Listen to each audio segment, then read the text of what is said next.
আমাদের নবাব বাহাদুরের কাছে ত্রৈমাসিক খাজনা জমা পড়েছে। কয়েকটি রাজ্য খুব তাড়াতাড়ি যথেষ্ট খাজনা দিয়েছে, কিন্তু কয়েকটি রাজ্য সেই দিক থেকে পিছিয়ে আছে। তাই নবাব বাহাদুর এগিয়ে থাকা রাজ্যকে পুরস্কৃত করবেন। সবার প্রথমে আমি ডেকে নেব কৃষ্ণনগরের রাজা কৃষ্ণচন্দ্রকে। বরাবরের মতো এবারও কৃষ্ণনগর থেকে আসা খাজনা আমার দরবারে অনেক আগে পৌঁছেছে এবং আমি তাতে ভীষণ খুশি। নবাব বাহাদুর উপহার স্বরূপ কৃষ্ণচন্দ্রকে তুলে দিচ্ছেন 1000 মোহর। সাবাস কৃষ্ণচন্দ্র, তোমার রাজ্যে এত ভালো ফলন, এত ভালো মৎস্য চাষ, উন্নয়নে আমি খুশি। এই নাও তোমার পুরস্কার। ধন্যবাদ ধন্যবাদ জাহাঁপনা, ধন্যবাদ। মহারাজ, আপনার সম্মান মানে আমাদের রাজ্যের সম্মান। আজ আমাদের চাষি ভাই জেলে ভাইয়ের পরিশ্রমের ফসল আমরা পাচ্ছি। ঠিক বলেছ গোপাল, আর এর জন্যে সব থেকে বড় ভূমিকা কিন্তু আমাদের বিজ্ঞানীর। ঠিক বলেছেন মহারাজ, বিজ্ঞানীর যুগান্তকারী আবিষ্কৃত সার এবং মাছেদের খাবারে আজ এই সম্মান। এরপর ডেকে নেব বর্ধমানের রাজাকে। তোমরাও বেশ যথেষ্ট খাজনা দিয়েছো, তাই তোমরা পাবে 500 মোহর উপহার।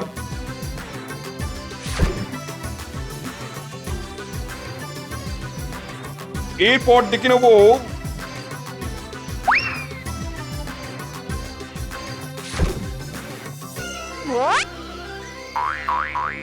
সব শেষে আসবে খাম্বাজ রাজ। খাম্বাজ রাজ্য থেকে এবার প্রাপ্ত খাজনার পরিমাণ খুবই নগণ্য, তাই শর্তানুযায়ী আমি খাম্বাজ রাজ্যের থেকে 500 বিঘা জমি শাস্তি স্বরূপ কেড়ে নিলাম।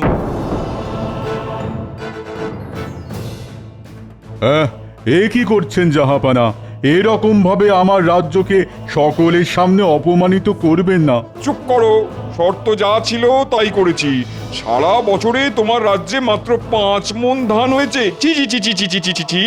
এই তুমি খাম্বাজ রাজ্যের রাজা, ফের যদি তোমার রাজ্যে এত কম উৎপাদন দেখি তো পুরো রাজ্যটাই কেড়ে নেবো। ঠিক আছে, আজকের মতো এখানেই পুরস্কার বিতরণের পালা শেষ হলো।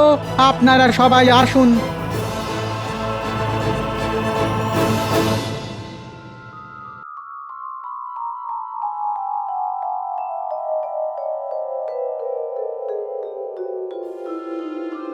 হায় হায় হায় হায় হায় হায়, আমার কি সর্বনাশ হলো! মহারাজ, এত সহজে ভেঙে পড়বেন না, আমাদেরকে ঘুরে দাঁড়াতেই হবে। কিন্তু ঘুরে দাঁড়াবো যে, তার জন্যে আমাদের তো সেরকম আবহাওয়া নয় যে যে আগামী 3 মাসের মধ্যেই মাঠে একেবারে সোনার ফসল ফলিয়ে দেব। দেখুন মহারাজ, কৃষ্ণচন্দ্রের রাজ্যের মাটি আর আমাদের রাজ্যের মাটির মধ্যে এমন কোনো আহামরি পার্থক্য নেই। তবুও কৃষ্ণচন্দ্রের রাজ্য আমাদের থেকে শতগুণে এগিয়ে। তার কারণ ওদের রাজ্যের জমিতে ব্যবহার করা সার এবং পরিচর্যা, পুকুরে দেওয়া মাছেদের খাবার, এই সব কারণেই ওই রাজ্যের উৎপাদন বেশি। তাহলে এক্ষুনি কৃষ্ণনগরের কাছে ওদের চাষ আবাদের পদ্ধতি বিস্তৃত বর্ণনা জানতে চেয়ে চিঠি লিখে পাঠাও। না মহারাজ, কৃষ্ণচন্দ্র কখনোই আমাদেরকে ওদের রাজ্যের সমৃদ্ধির গোপন রহস্য নিজে থেকে বলতে চাইবে না। তাছাড়া ছলে বলে কুশলে কৃষ্ণচন্দ্রকে রাজি করানো গেলেও মাঝে বাধা হয়ে দাঁড়াবে ওই গোপাল। তাই জন্য অন্য কোনো উপায়ে সব জানতে হবে। পেয়ে গেছি কোন মন্ত্রী।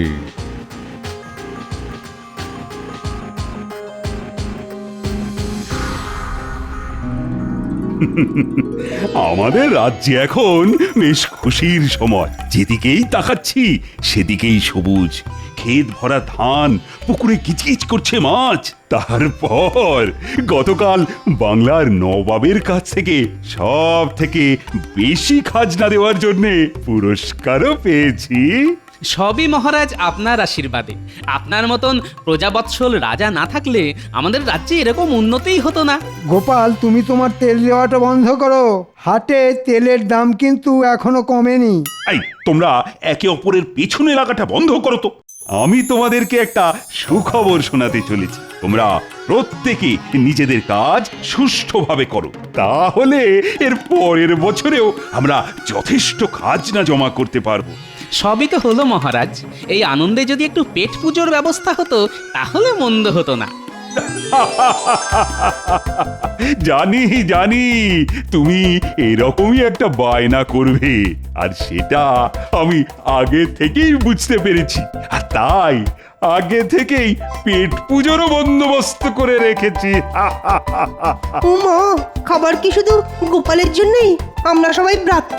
আরে না না না, সকলের জন্যই আছে, এই সে এলো বলে।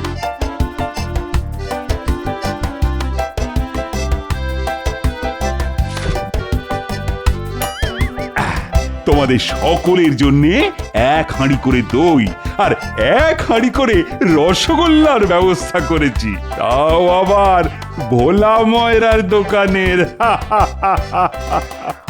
সাধু সাধু।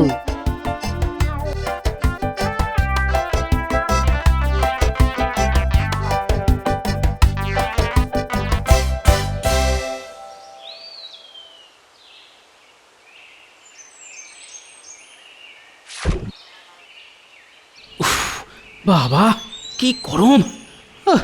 রসগোল্লা খাওয়ার জন্য মনটা কেমন আনচান আনচান করছে। এখনই কটা রসগোল্লা পেটে পুরে দিই।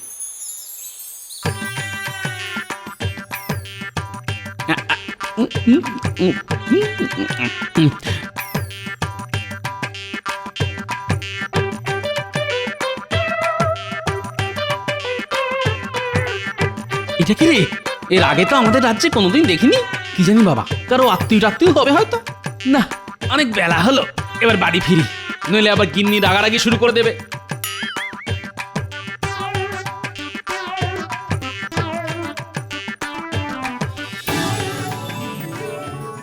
ওই গো, ও গিন্নি, কোথায় গেলে গো? গিন্নি, ও আসছি গো আসছি, কানের মতো খেয়ে নিল। এই দেখো গিন্নি কি এনেছি, দই রসগোল্লা মহারাজ দিয়েছেন। ওই দেখি দেখি দেখি, ইমা, এত বড় হাঁড়িতে মোটে একটা রসগোল্লা। এই মরেছে, খিদের চোটে তো সব খেয়ে ফেলেছি। কি গো চুপ করে আছো কেন? বাকি রসগোল্লা কোথায় গেল? ইয়ে না মানে, হ্যাঁ মানে ওই পথে আস্তে আস্তে খুব খিদে পেয়েছিল তো, তাই খেয়ে ফেলেছি গিন্নি। কি তুমি এটা পারলে? ঘরে একটা জল জ্যান্ত বউ থাকতে তুমি সব কটা রসগোল্লা খেয়ে নিতে পারলে? আহ গিন্নি, সব কটা তো খাইনি। দেখো দেখো, এখনো একটা রসগোল্লা তোমার জন্য আছে গিন্নি। ওটাও আমার জন্য রাখার কি দরকার ছিল শুনি? তুমি নিজেই তো খেয়ে নিতে পারতে। এই দেখো, রাগ করছো কেন? আমার আমার মান তো শোনা, রাগ করে না। গিন্নি, আমি তোমাকে ভোলার দোকানের রসগোল্লা কিনে খাওয়াবো। হ্যাঁ, রাগ করেন না শোনা মনা। ও গিন্নি, কি গো? ভাল লাগে না, যাও। এই ছাড়ো। ও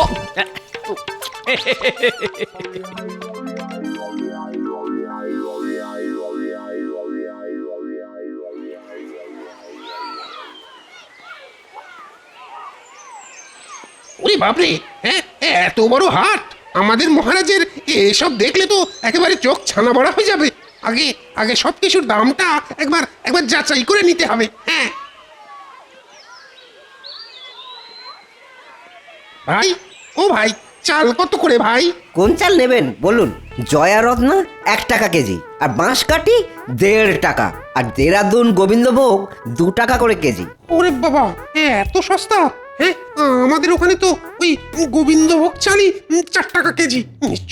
নিশ্চয়ই উৎপাদন বেশি হওয়ার কারণে দামও কম। হ্যাঁ। কি দাদা, কি ভাবছেন?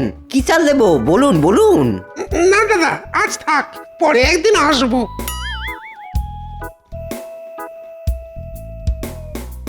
রুই কাতলা শিঙ্গি সব কম দামে 1 টাকা কেজি মাত্র। নিয়ে যান নিয়ে যান নিয়ে যান।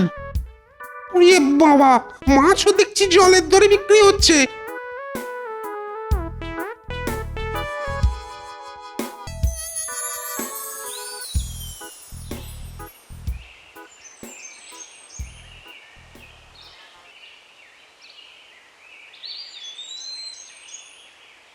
এই যে চাষি ভাইয়েরা, এদিকে এদিকে এদিকে একটু শোনো। কি আমাদের ডাকছেন? হ্যাঁ, তোমাদেরই। এদিকে একটু শোনো না, একটু। আমাকে চাষ করার পদ্ধতি, ব্যবহার করার সার সব জেনে নিতে হবে। বলুন বলুন, কি বলবেন? বলছি, শোনো না, ওই আমারও না চাষ করার অনেক দিনের ইচ্ছে, ওই কিন্তু করতে পারছি না। কেন দাদা, জমির অভাব নাকি?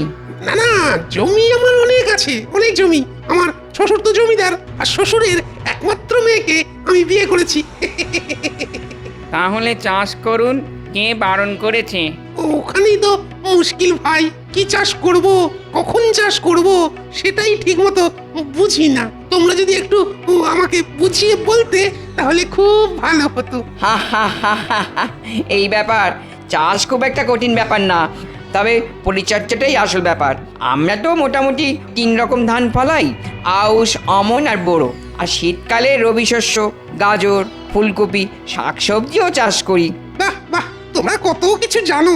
এটাই তো আমাদের পেশা, আর আমরা জানবো না? আচ্ছা আচ্ছা, কিভাবে চাষ করো আর কি সার দাও?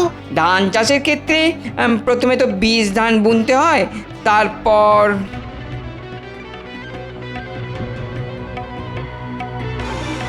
বাহ বাহ, তোমাদের কাছ থেকে অনেক কিছু জানতে পারলাম। ধন্যবাদ ধন্যবাদ চাষি ভাইয়েরা। এতে এতে ধন্যবাদের কি আছে? হ্যাঁ, এবার শুধু মাছ চাষ করার পদ্ধতিটা রপ্ত করতে হবে, তারপর খাম্বাজ রাজকে সব একেবারে উগড়ে দেবো। হ্যাঁ,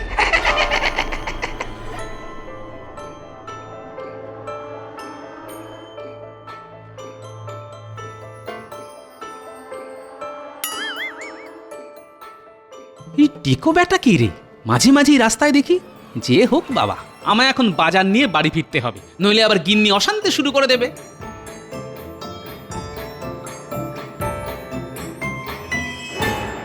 প্রণাম মহারাজ। বলো গুপ্তচর, কি খবর এনেছো? মহারাজ, আমি কৃষ্ণনগরের সব কিছু একসাথে পুঙ্খানুপুঙ্খভাবে রপ্ত করে লিখে এনেছি মহারাজ। মাছ চাষ, ধান চাষ, সব। সাবাস সাবাস গুপ্তচর, সাবাস। এবার আমাদের রাজ্য কৃষ্ণনগরের মতো ফসল ফলাবে, কৃষ্ণনগরকে টেক্কা দেবে, নবাবের হাতের পুরস্কার পাবে।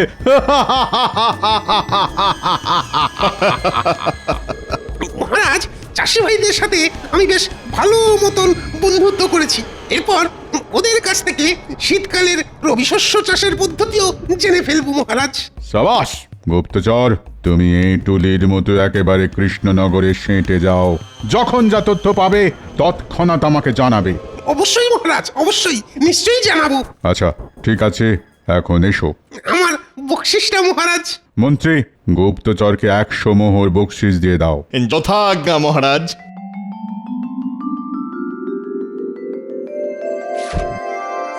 ধন্যবাদ মহারাজ, ধন্যবাদ মন্ত্রী মশাই।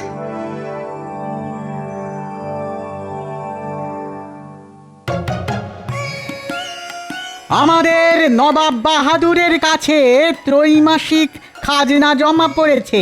প্রতিবারের মতো এবারেও কয়েকটি রাজ্য খুব তাড়াতাড়ি যথেষ্ট খাজনা দিয়েছে, কিন্তু কয়েকটি রাজ্য সেই দিক থেকে পিছিয়ে আছে। তাই নবাব বাহাদুর এগিয়ে থাকা প্রথম রাজ্য দুটিকে পুরস্কৃত করবেন। এবার সব থেকে বেশি খাজনা জমা করেছে এ কি, খাম্বাজ রাজ্য? হ্যাঁ জাহাপানা, খাম্বাজ রাজ্য এবার সব থেকে বেশি খাজনা জমা দিয়েছে। সাবাস খাম্বাজ রাজ, আমি তোমার উপরে বেশ খুশি। প্রথম পুরস্কার হিসেবে 1000 মোহর তুলে দিচ্ছি খাম্বাজ রাজের হাতে।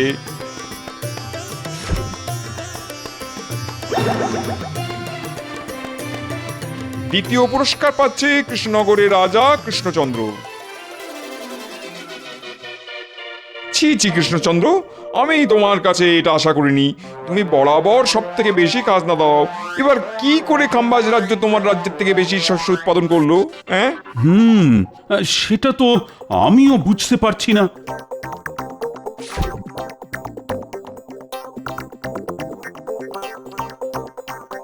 আমাদের রাজ্যে বিজ্ঞানীর বানানো বিশেষ সার দিয়ে চাষিরা চাষ করে, সেই জন্যে চাষও হয় প্রচুর, আর এবারেও যথেষ্ট ধান হয়েছে। তোমার দিন শেষ কৃষ্ণচন্দ্র।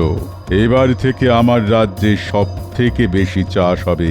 সারা রাজ্য জুড়ে চাষ করব। তোমারই বিজ্ঞানীর বানানো পদ্ধতিতে সার ব্যবহার করব, তুমি টেরও পাবে না।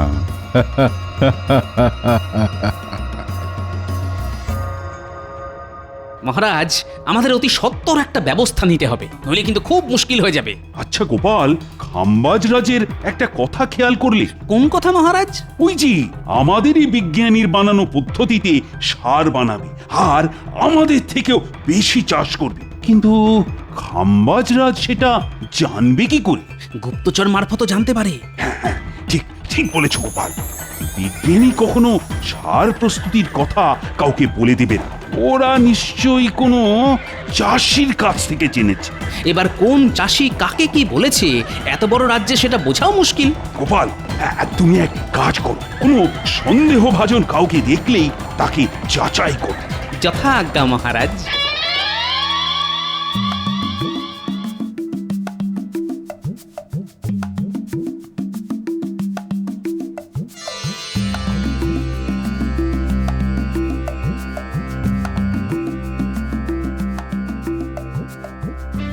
হলো কি? তুমি সেই বিকেল থেকে এদিক থেকে ওদিক আর ওদিক থেকে এদিক করছো। চিন্তায় গিন্নি, চিন্তায়। আমাদের রাজ্যে শনির নজর লেগেছে, বুঝলে? ইমা, ভর সন্ধেবেলা কি অলক্ষণে কথা বলছো তুমি? আরে অলক্ষণে নয় গো গিন্নি, সত্যি। আমাদের চাষিরা এত কষ্ট করে চাষ করে, তার ফলস্বরূপ আমরা প্রতি 3 মাস অন্তর ভালো মতন খাজনা নবাবকে দিতে পারি। কিন্তু এখন দেখছি খাম্বাজ রাজ্য জিতে যাচ্ছে। যে খাম্বাজ রাজ্যের নাম সবার নিচে থাকতো সে হচ্ছে প্রথম। উমা গো, এ কি সর্বনেশে কাণ্ড! হ্যাঁ, সর্বনাশ বলে সর্বনাশ। উনি আবার প্রকাশ্যে একরকম হুমকি দিয়েছে, ওরা আমাদের রাজ্যের উপায়ে সার বানিয়ে চাষ করবে, কিন্তু আমরা বুঝতেও পারবো না। ওমা, সে কি গো? তার মানে নিশ্চয়ই গোপনে গোপনে গুপ্তচর এসেছে আমাদের রাজ্যে। হ্যাঁ, কিন্তু কে সেই গুপ্তচর সেটাই জানতে হবে। হলেও হতে পারে, ওই লোকটা হলেও হতে পারে। কোন লোকটা? পরে বলবো গিন্নি, পরে বলবো। এখন দুটো খেতে দাও দেখি, খুব খিদে পেয়েছে।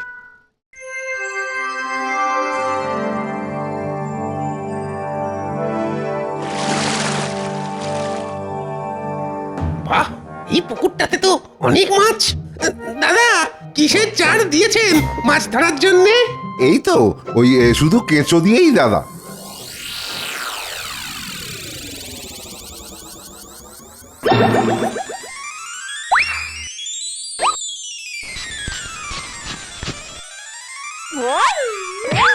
আরে মদন, তুই কবে এলি? বুকে আয় ভাই, বুকে আয়। মদন? কে মদন? তুই আবার কে? মনে নেই? আমি আর তুই ছোটবেলায় কুম্ভ মেলায় গেছিলাম, তুই হারিয়ে গেছিলি, কান্নাকাটি করছিলি। কি যাতা বলছেন আপনি? আমি মদন টদন নয়। সে কি করে হয়? এক মুখ, এক চোখ। আরে বাবা, না না, আপনার কোথাও ভুল হচ্ছে। আমি মদন নই। আমার 14 গোষ্ঠীতে কারোর নাম মদন ছিল না। তাহলে তুই কে? আপনি আপনার নিজের কাজ করুন গিয়ে। আমি কে জেনে আপনার কি লাভ? হ্যাঁ, বেটা খুব চালাক, নিজের পরিচয় দেবে না। বেটা টাক গরম করে তবেই ছাড়বে। সবাইকে বলতে হবে একই রকম ভাবে টাক গরম করতে, তবে যদি নিজের পরিচয়টা দেয়।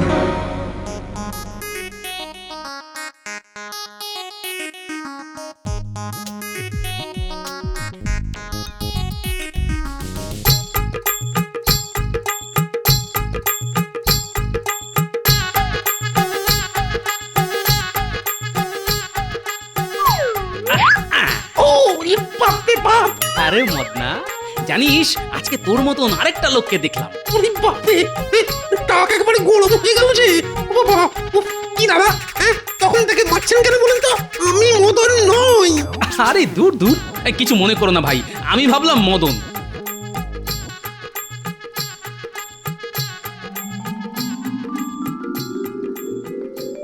ও পুটির বাবা, এদিকে শোনো। কি বলো?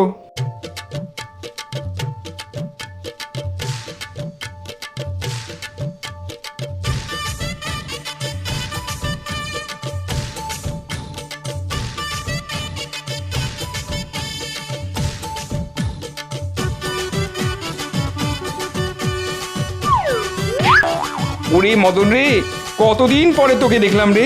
ভাই কবে এলি ভাই? আমাদের বাড়ি চল। কোথায় আছিস ভাই? দূর বাবা, কে মদন? কোথাকার মদন? হ্যাঁ, কি যাতা বলছিস তুই? তুই তো আমাদের হারিয়ে যাওয়া বন্ধু মদন। তোকে এরকম টাকে মারলে রেগে যেতিস। উফ, ওরে বাবা, মারছিলি কেন?